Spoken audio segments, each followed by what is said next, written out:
Hello student, good morning. कल हमने section F में 46 नंबर का सम ओवर कर चुके हैं।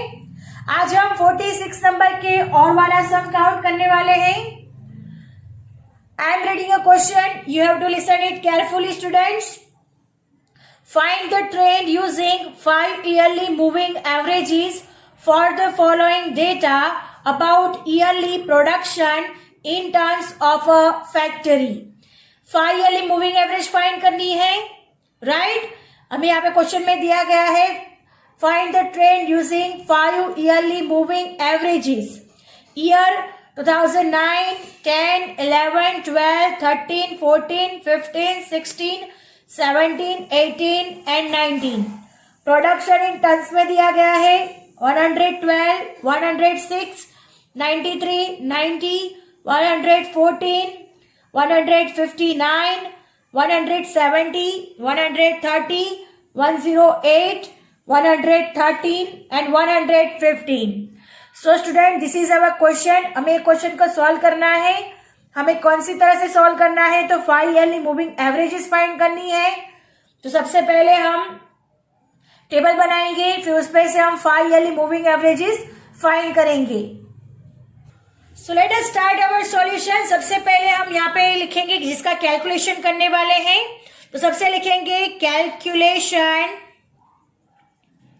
For 5 yearly moving averages. Understand? सबसे पहले हमें लिखना है जो हम काउंट कर रहे हैं वही calculation for 5 yearly moving averages. तो सबसे पहले यहां पे लिखेंगे हम ईयर, नेक्स्ट लिखेंगे प्रोडक्शन जिसको हम वाई कहेंगे, नेक्स्ट होगा टाइमिंग, नेक्स्ट लिखेंगे 5 yearly moving total, 5 yearly moving total, then next 5 yearly moving averages. Understand? हमने टेबल बना दिया है, टेबल इसी तरह से बनाना है। अब यहाँ पे हम ईयर लिखेंगे 2009। फ्रेंड्स, हमने टेबल प्रिपेयर कर दिया है। अब सबसे पहले हम ईयर लिख देते हैं।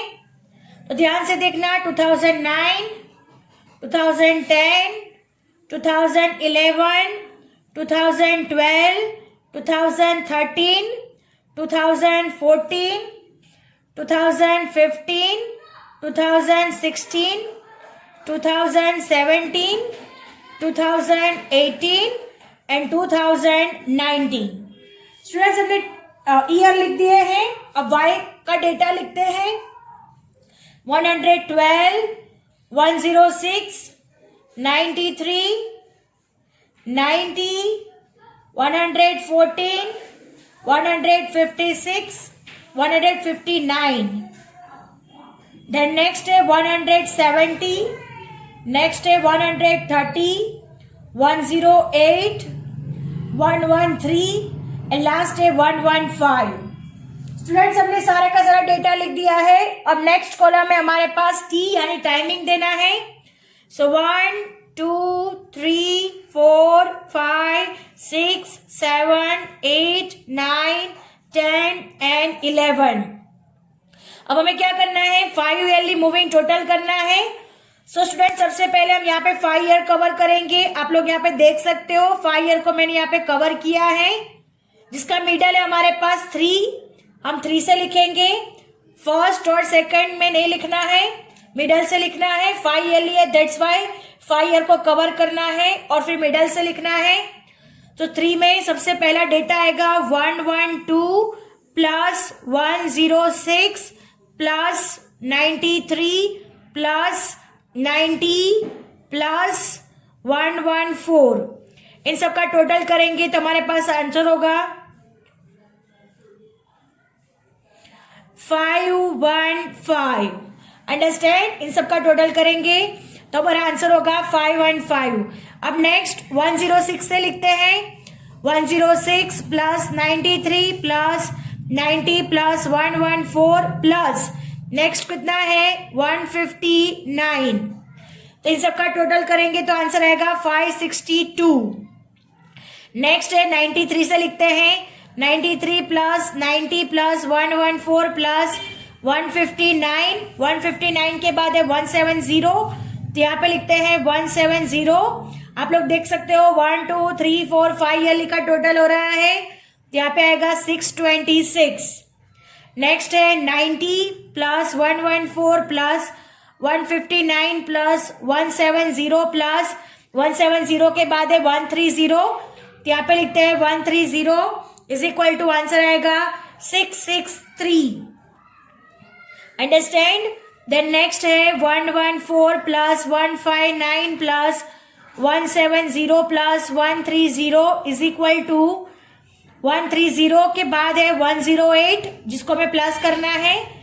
हमें याद रखना है कि 5 एल का ही टोटल होना चाहिए, तो 1 2 3 4 5 114 प्लस 159 प्लस 170 प्लस 130 प्लस 108 इन सबका टोटल होगा 681।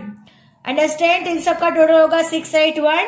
Then next 159 plus 170 plus 130 plus 108 plus 113 ले लेंगे, तो 113 इन सबका टोटल होगा 680। देन नेक्स्ट लिखेंगे 170 प्लस 130 प्लस 108 प्लस 113 प्लस 115 जिसका टोटल होगा 636। अब लास्ट 2 में भी आएगा डैश, बिकॉज 115 तक हमने कवर कर लिया है। अब हमें 5 ईयरली मूविंग एवरेज फाइंड करना है। सो 515 डिवाइड बाय 5 जिसका आंसर होगा 103। नेक्स्ट है 562 डिवाइड बाय 5 जिसका आंसर होगा 112.4। नेक्स्ट है 626 डिवाइड बाय 5 जिसका आंसर होगा 125.2। नेक्स्ट है 663 डिवाइड बाय 5 जिसका आंसर होगा 132.6। नेक्स्ट है 681 डिवाइड बाय 5 राइट जिसका आंसर होगा 136.2। नेक्स्ट है 680 डिवाइड बाय 5 जिसका आंसर होगा 136। एंड लास्ट है 636 डिवाइड बाय 5 जिसका आंसर होगा 127.2। So student our answer is 103, 112.4, 125.2, 132.6, 136.2, 136 and 127.2. So student, our sum is over here. और हमारा सेक्शन एफ भी यहाँ पर ओवर हो रहा है। मार्च 2020 का सेक्शन एफ जो कि 20 मार्क्स में आस्क किया जाता है, जिसके सारे सम्स हमने ओवर कर चुके हैं। आपको समझ में आ गया होगा कि हमें कैसे लिखना है और 20 मार्क्स कैसे ग्रैब करने हैं। राइट, आपको 20 आउट ऑफ 20 चाहिए तो आपको इसी तरह से पूरी मेथड से फॉलो करना होगा और ऐसे ही अच्छी तरह से लिखना होगा, तब आपको 20 आउट ऑफ 20 मिल जाएंगे। Understand? So all the best for your examination. Thank you students.